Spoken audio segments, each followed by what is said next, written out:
Velkommen til en tutorial i brugen af den kliniske kvalitetsdatabase for non-melanom hudkræft. I denne video gennemgås det, hvordan du tilgår og udfylder patientens basisoplysninger.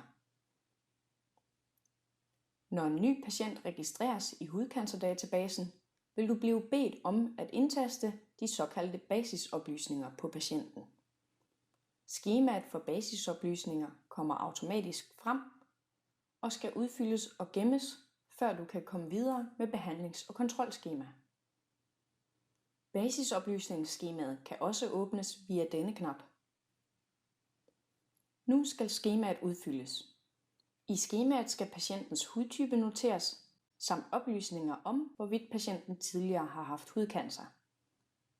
Brug musen til at vinge af i en rubrik. Bemærk, at blyanten nu ændres til et rettetegn. Når alle rubrikker er udfyldt korrekt, kommer der en gem-knap frem i bunden. Når der gemmes, bemærk da bekræftelsen. Skemaet kan til enhver tid udfyldes færdigt senere, men det kan kun gemmes, når det er færdigudfyldt. Du kan nu gå videre med registrering af behandlingsskema eller kontrolskema. Patientens basisoplysninger vil altid kunne ses og tilgås i patientens skemaliste til venstre. Tak fordi du så med. Se flere videotutorials om brugen af hudcancerdatabasen på denne YouTube-kanal.